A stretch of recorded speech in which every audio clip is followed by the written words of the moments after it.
During the 2014 Panama coffee harvest, Toby's estate Australia and Singapore travelled to Finca Santa Teresa with owner Toby Smith.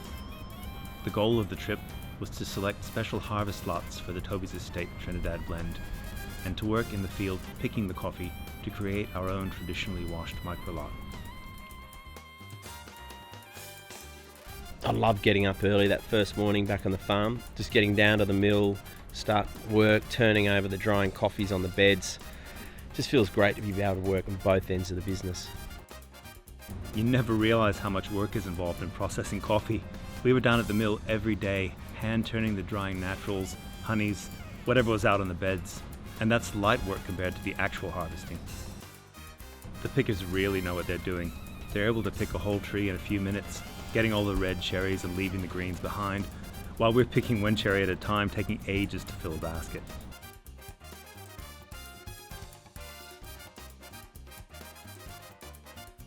The pickers come down from the hills carrying these huge bags of coffee, which are weighed out so the guys can get paid for their work.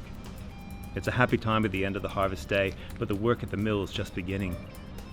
The coffee has to be processed within hours, so it's into the truck and off to the mill.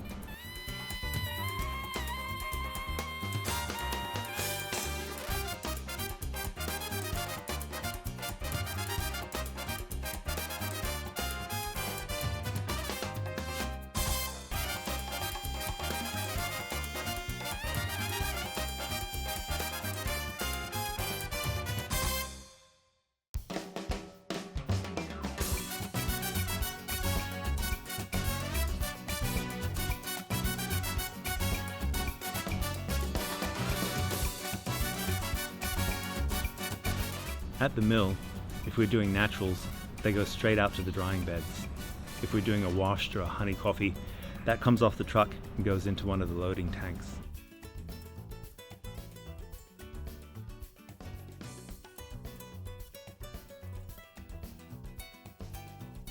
Once we start processing, the cherries go into the mill for pulping. Underripe cherries won't be pulped and they're strained off. The beans are still in a shell called parchment at this stage.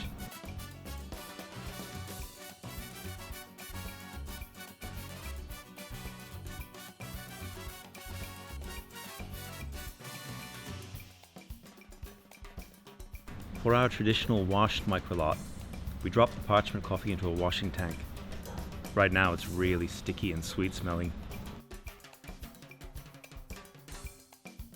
We fill the tank with water and give it a stir. The coffee then stays in the tank for a few days while enzymes soften the coffee pulp and add great flavour if everything goes well.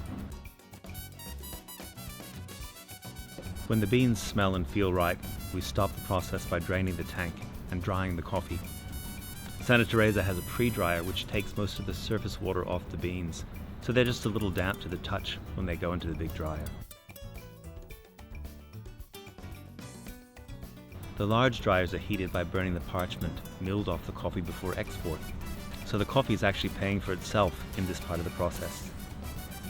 The beans turn at low heat, about 35 degrees, in the dryers for 2 to 3 days before being taken outside to finish drying in the sun. After about a week, the coffee's finished drying and we finally get to take some samples and taste our work.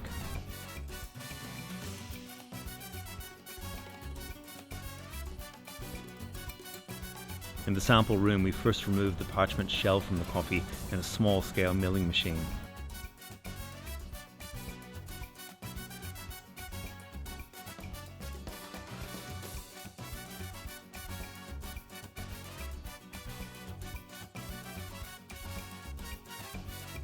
The beans are then screened to remove any that are too large or too small and won't roast or cup very well.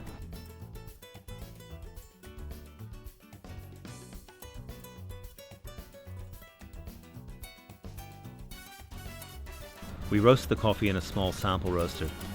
During the harvest season, there are a couple of 100 lot samples to roast and taste, so it's an endless job.